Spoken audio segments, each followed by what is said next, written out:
Okay. Hello, my name is Kayopi Logopedis. We're at St. George in Clifton today doing an oral history about the Greek diaspora and your Greek American experience. So if you'd like to start off by stating Yes, your my name. name is Helen Therianos. I've been at this church since before it was built, and there is a history in my family, so I'd like to tell you a little bit about it. My dad was born in 1900, January 10th, and I always thought that was so cool because whatever year it was, that's how old he was.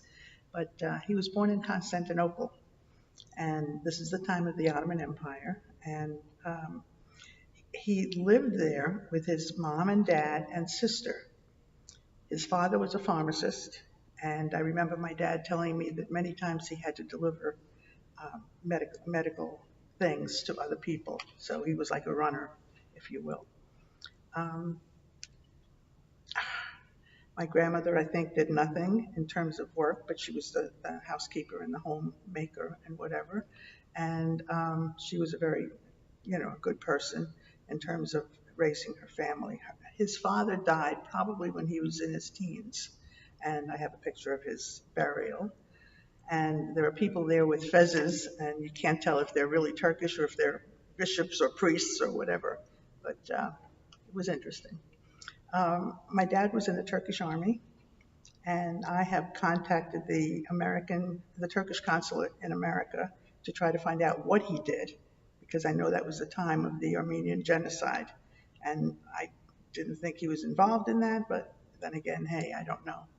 And that had to be when he was 18, so that was 1918, and obviously a lot of things were going on then. He came to this country when he was about 20, and he came to Manhattan. He came to New York, and he lived there for a while. He came with his mom and his sister Matilda. Matilda died 6 months after she got married from a disease that her husband had. So they were very upset at the time. So they went from Manhattan to, I'm sorry, they were living they had moved to Astoria. Mm-hmm. So when she died and they were upset, they moved from there to Brooklyn. Okay. That's the beginning of our story. That's where I come in. My sister was born in 1932, and she had Matilda's name. So we called her Maddie, Matilda, whatever. And she's still alive. She's out in California. And obviously, she was christened right about the time that my aunt passed away. Mm-hmm. So that was always dramatic for them. My father, when he first came to this country, he spoke Greek and Turkish, and I'll give you more on that in a minute. And he went to a butcher, and he wanted miala, to eat for dinner. Mm-hmm. So he goes to the guy. Excuse me, that's my phone. Sorry. He was looking for miala, and he went to the butcher, and of course he didn't know how to say it in English, so he's saying miala, and the butcher says, "I'm not crazy, get out of here." So those were the episodes, some of the episodes that had happened. Let me go back to Turkey for a minute. When he lived in Turkey, his name was Muratoglu, his last name. We went by Murat by the time he got here, or Muratidis in Greek. So according to where he was and what name he needed, that's what he used. Also in Turkey, he could speak Greek in the house, but once he went outside, it was Turkish. Mm-hmm. So I don't know how many other people were involved in that, but that's how it was. Okay, so he's here, and he's in Brooklyn, and he started working with someone in the fur business. So he worked with Kruskal Furs in Manhattan, and this is after we had gotten an apartment, and he had a second apartment where he had a fur business that he had started. So we had one apartment to live in and another apartment for the fur shop. So he had started that. My mother learned how to do furs also, and they both got into the business. My father in Manhattan with Kruskal, and then he had his own business, Windsor Furs. And my mom, they had started a shop called Little Fur Shop in Brooklyn, right in Bay Ridge. So that was her shop. And often people would go in and out, from the neighborhood, from people that we knew. Mm-hmm. And they worked together, on weekends or on Saturdays or in the evening or whatever. Okay, let's see what else. I have to tell you more about the Little Fur Shop because my parents were both Greek, even though they were born in Turkey. Um, and they went to Gimesis Theotokos Church in Brooklyn. My father was on the board. He became treasurer at Gimesis, and they were both very involved. Okay, so now time goes by. This is probably when I was a teenager. They had moved from the apartment on 86th Street to Shore Road. We bought a house, and we lived on Shore Road. And about that time, there were many people in Gimesis that lived up in the Bay Ridge area. Okay, and they said we really should build another church. So at his shop, he and about 5 other gentlemen got together that were interested in this, and they talked about it, and they talked about it, and they decided, okay, I think we're going to build a church. And that was the beginning of Holy Cross. And his name, along with the 5 other gentlemen, is up on the chart, if you will, at Holy Cross. So he was one of the founders of that church, where, again, he was very active and whatever. We lived on Shore Road, and I always think of company constantly. I mean, we had, parties. We had a name day party was a huge thing in those days. Today it's Happy Name Day, that kind of thing. But in those days it was a big thing, and many priests had, his friends were there also, and there was a bishop or two that would come on a Sunday, maybe after church or whatever. But meanwhile, my sister got married.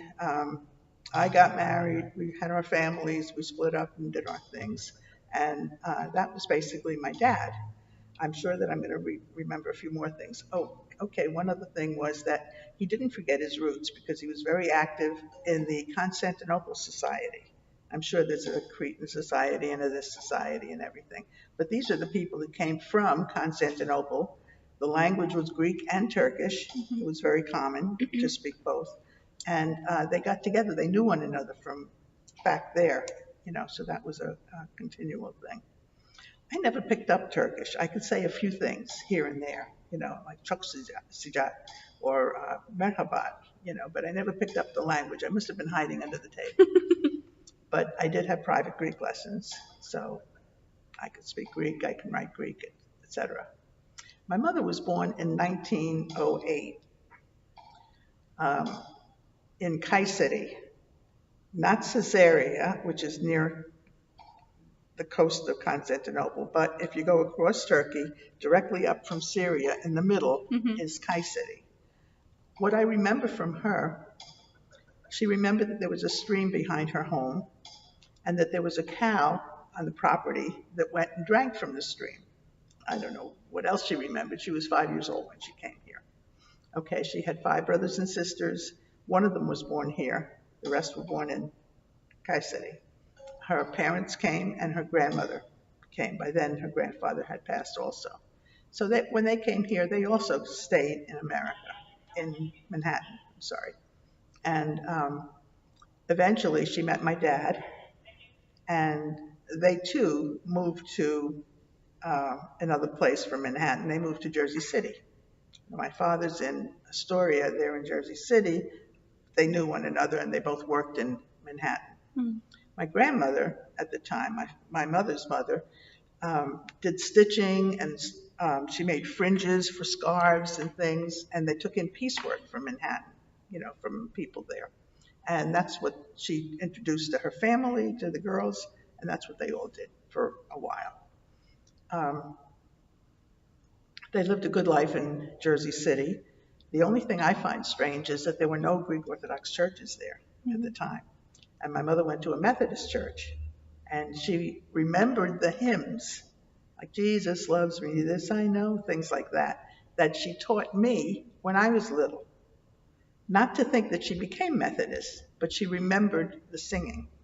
Because as soon as there was a Greek church, they jumped in, and she too was very active in the church. She was president of the Philoptochos, especially during the consecration of Holy Cross, and she was very active in the church. She had gotten some medals, and I think I gave you one of the sheets, this one, right? that it was a plaque for commemoration for the work that she did for Christians and Jews in Brooklyn. And she had a medal of St. Andrew that was given to her by Archbishop Jacobus. So she was, she was up there. We loved her. We did everything for her. She had the fur shop. She had us. She did all kinds of cooking and baking, just like everyone else. My yaya, my father's mother, lived with us at all the time since my dad came here. And it was really neat, for the most part, except when my mother would clean, she would put the vase here, and my yaya would take it and put it here. And then my mother would look at her and say, "Why did you put it there?" She didn't want to be abrupt or anything, but sometimes she gave in, sometimes she didn't. But it was always a little bit of a challenge. My grandmother also, just to let you know something else, would never let me in the kitchen to cook. Fíjate, she would say, because she would always think that I would mess up or something. So, it was a little tedious to work around her. Hmm. What else would you like to know? So how did they travel from Constantinople to here? What was that journey They like? traveled by ship. My father went to France first and actually stayed there for a short time, and then drove across. And that's it. That's all I know about that. And my mom too had traveled by land to Constantinople, and from there taken a ship. Hmm. That was to them the easiest thing to do. That was cross country. Right. It's quite a distance. Hmm. I can't tell you in miles, but it's quite a ways. Right. Yeah. Um, Again, when they first came here, things were new. They knew some people, obviously, because they had traveled with some, and people tended to, meet at the same places. My dad lived in downtown Manhattan, whereas my mother lived like near the Queensboro Bridge. Okay. So that was their beginnings. Yeah. Um, I had a question. I lost my train of thought.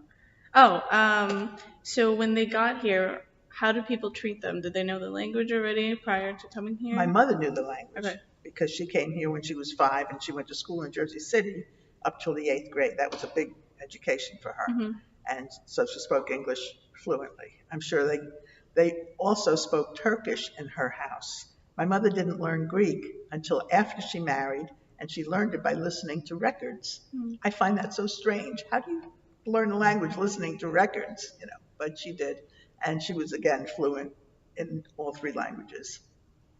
But my dad had a little bit of a tough time. He always had some kind of an accent. You could pick it up. And in the morning, he would take a shower.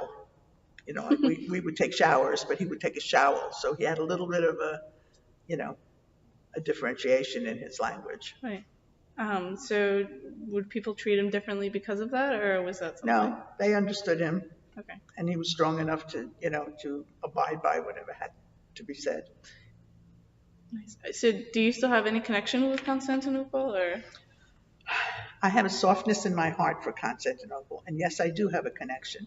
And the connection is um, when I go to get gas for my car.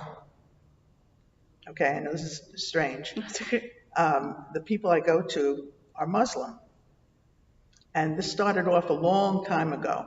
And I'll tell you that story, and I'll show you the evidence of that too. One time when my mom was probably in her 90s and living with me, I was going to go get gas, and I said, "Mom, when we go to the gas station, roll down your window and say something. They're Turkish, okay? It's not something that we forgot about, okay? The Turkish part was always a little, there." Hmm. So she did. She rolled down her window. She said, "Merhaba," and somebody said, "Who said that? Who said that?" 16-year-old kid, and she said, "I did." He came over and he kissed her hand. I was already getting chills. And he said, "Where are you from?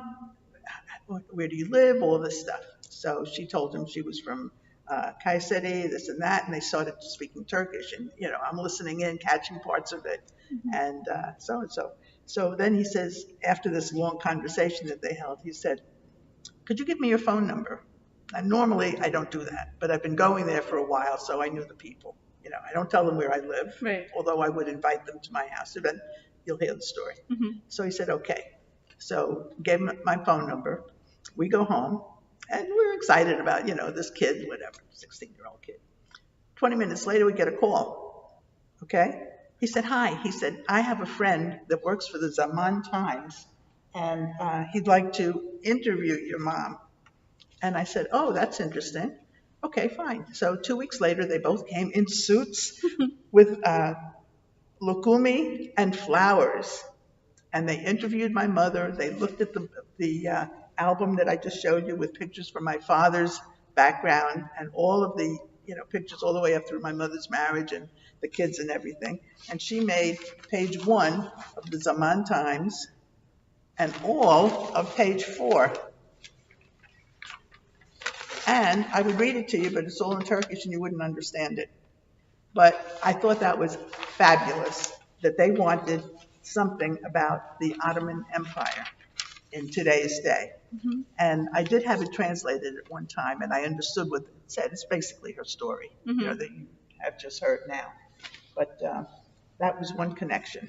Oh. Okay? Now, the continuation of that is that when this young man graduated high school, Mm-hmm. he came to my house knowing where I lived in his cap and gown. My friends were in the pool, and he said to me, "Could you please take a picture of me and your mother so I can send it to my parents in Turkey?" What do? He's there, I'm snapping a picture. Thank you very much. He takes the camera, now he's taking pictures of my house. My friends in the pool are saying, "What's going on? What's he doing?" They were all upset, but he only wanted to send pictures, and that was fine. He invited us that day to his graduation party. We went. It was on the border of Clifton, Passaic. Mm-hmm.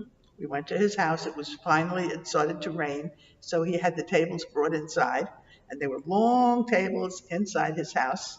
And my mom and I walked in, and as soon as we walked into the hallway, we saw a bookcase. What do you think was on it? The article? Shoes. Oh. I said, "Mom, I think we have to take our shoes off." So she says, "Okay, fine." We did. We took our shoes off and we put them on the side, and we walked in. And she's in seventh heaven. Oh yeah, you're from Constantinople, holy yeah. Everything is in Turkish, and I'm looking around saying, "Okay, I have to find somebody that speaks English, Right. because I'm not going to survive." She had a wonderful time. They had shish kebab and all kinds of things that you would find at a Turkish restaurant. The key there was we were the only women. They don't have women at their parties, just like they have, their weddings on one side, the men are on one side and the women are on the other. Mm-hmm. But he honored her by saying, "I'd like to invite you because you're special." And she was an old lady, Mm-hmm. to our party. So that was a very good thing. Today, when I go to that place, I have another friend. I call him friend, but that's as far as it goes. When it's really cold, I'll bring everybody a Dunkin' coffee, Mm-hmm. whatever, or something like that. When he went to Turkey to visit his folks, his sister crocheted me a beautiful scarf, Mm-hmm. and he gave it to me. That's our friendship, if you will, with Constantinople. Yeah. I do have a tender spot in my heart, and I understand it's like this, with the Greek end of it. But what can I tell you? They were born there. There was a lot of Turkish in my family. In fact, one other thing I want to say is that 2 friends and myself went on a cruise one time, and we went from Greece all the way down to Turkey.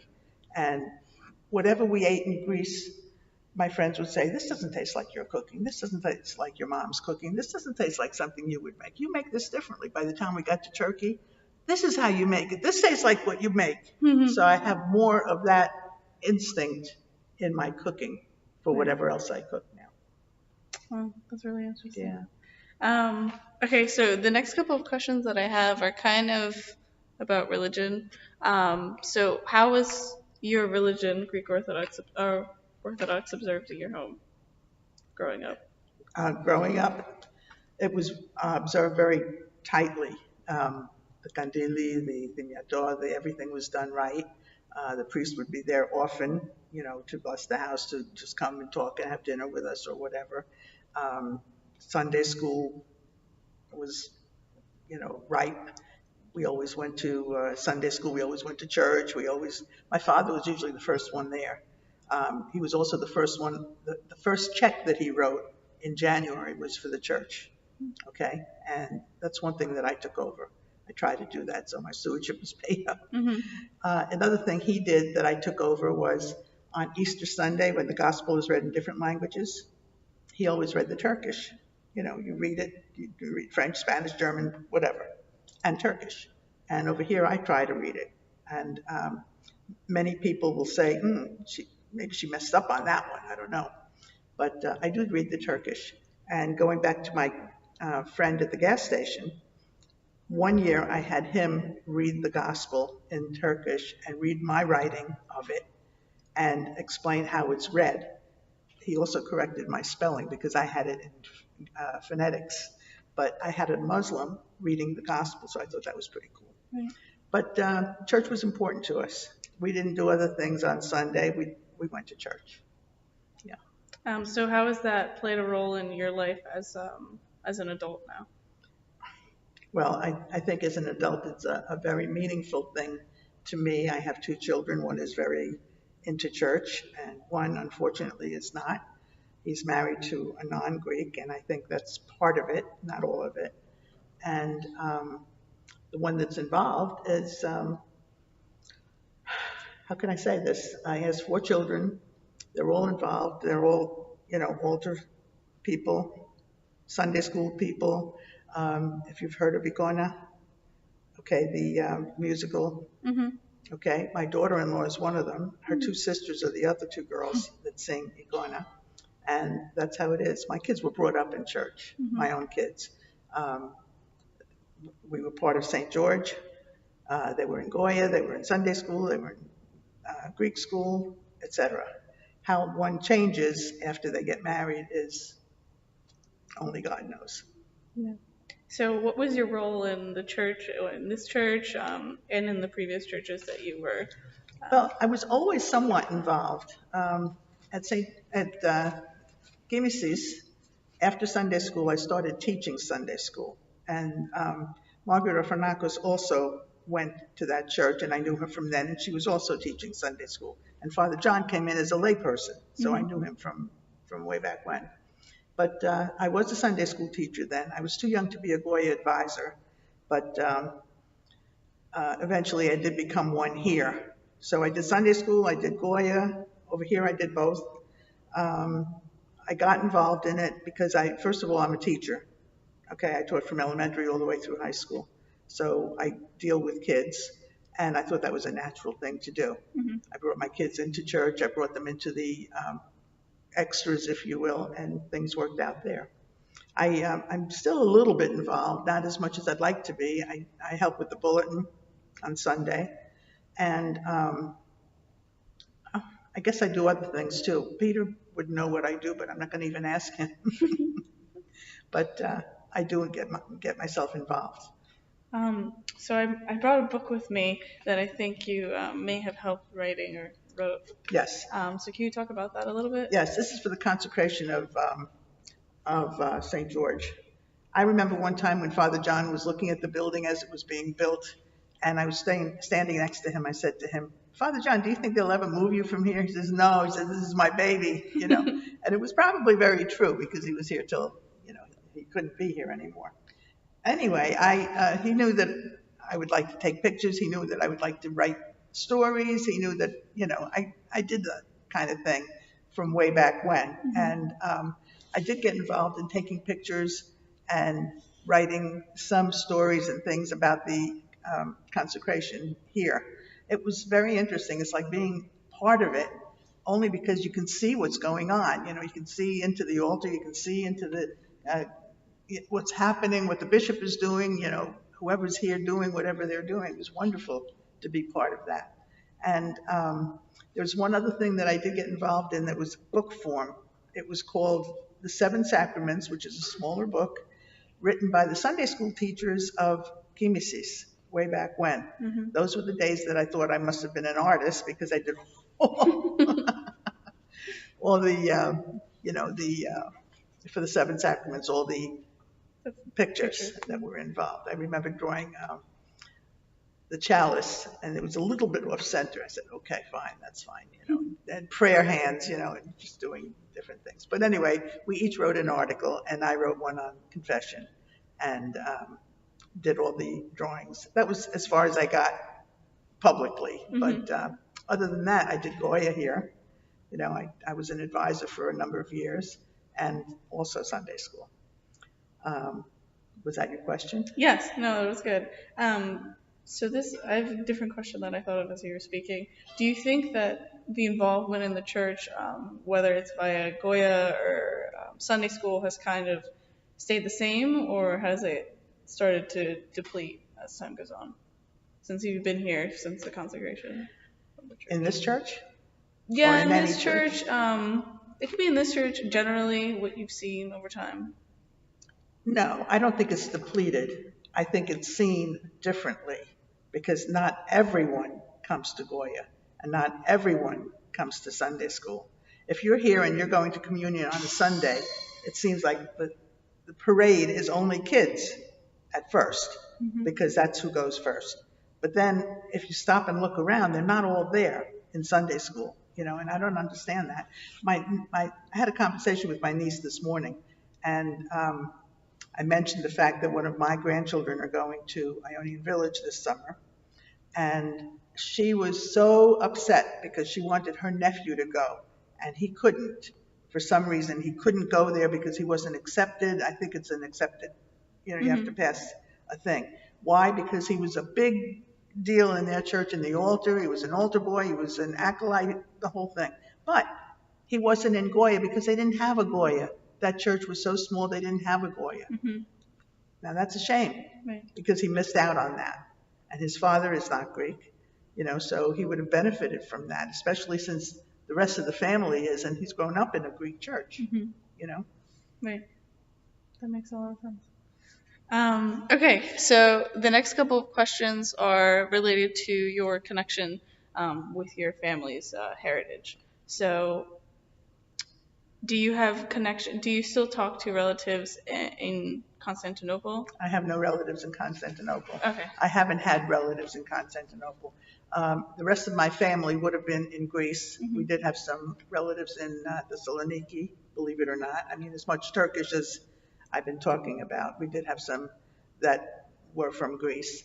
And as far as I know, there's probably no one left at this time. So I am going to Greece next week, actually, and I have no family. And the other thing is that I don't have, like many people here, go back to Greece and go visit their parents or their parents' house or their grandparents' house or whatever. We never had that luxury because in Turkey they left. They were kind of forced out in a sense. So we have no place to go back to. The only time I went back and felt any kinship to that is one time, that the time that my friends were saying, "Oh, this doesn't taste like your food," and we ended up in Constantinople, and we went to places that my father could have lived in, the back streets, the houses, and the places there, and it gave me a feeling of, oh man, this is where he where he grew up, so that was a closeness, but that's as far as you go. As far as I'm concerned, when people ask me where I'm from, the word Brooklyn comes out. Yes, I'm Greek. My parents were born in Turkey. I put it all together, but I'm from Brooklyn. It's true. So, can you tell me if you see a difference or any similarities between, the lifestyles that you've been able to see in Turkey or in Thessaloniki and here in America? Lifestyles? Yeah, people are free here. It's that you can't take that for granted. I mean, we can do whatever we want within legal limits. Over there, they may not be. They have to sort of make a living and kind of speak the language that's expected of them. My father, my mother, could speak Turkish only outside. Don't get me wrong, I think that's fine, but not when the government says you have to speak Turkish here and you can speak Greek inside. Just think of it. If you can speak English inside the house and you can speak Chinese outside, how would you like that? No. No. And besides, can you say what you want to say in all languages? No. It's a difficult thing, the language. And as far as other things, I think they were able to have interesting times with their family and whoever was around. And don't forget, in those days, people lived closer together. Over here, initially in Brooklyn, we lived closer together, and the Jersey City crowd was closer together. but it was still a ride from one set to the other, you know. But I think we have more opportunities here, much more. You know, we can quit our job, we can do what we want to do, we can go work for somebody else, we can go to church when we want, you know. This is, God bless America. Hmm. Yeah, for sure. So with that, what do you think the biggest challenge facing Greece is today? Um, you can take a second. It's okay. It's kind of hard. I was at a luncheon, a dinner the other night, and people were talking about Macedonia, but I couldn't even get into that conversation logically because I know that there's so many places where some people live or lived, and it's not the same. I think of all the islands that are close to Turkey that Turkey would love to have, you know, and I don't know what's going to happen someday. Someday. I'm not going to say soon, not soon. I know that my son Michael was stationed in Turkey when he was in the Air Force, and you know, he did his job. Obviously, he enjoyed it, you know, and he's more Greek than Turkish of all my family, you know, which is fine. But he, you know, he enjoyed the country and everything.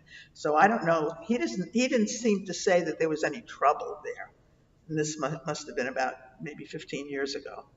And he seemed to think things were well. I'm not sure that Turkey is that laid back where they're not going to do anything to try to absorb some of our islands or things. I just don't know. I hope there's not a body lost, you know, in this connection because I do have threads of my body in both sections, if you will. Hmm. That kind of interconnects with my next question, which is, what do you think is, what's your reaction, I guess, towards the ongoing conflict with Turkey and Greece? Whether it's in Cyprus or, like you said, with the islands, how there's like a constant threat. I just pray about it. I really, I just hope that Turkey realizes that, you know, there are so many things that they have. They don't need more. They don't need another island. They don't need Cyprus. They don't need Chios. They don't need anything. You know, it's just, they have enough. Let these people alone. Do what you want to do, whether you're Muslim or you're not Muslim. I understand that. You know, there's a difference in religion. Yes, fine.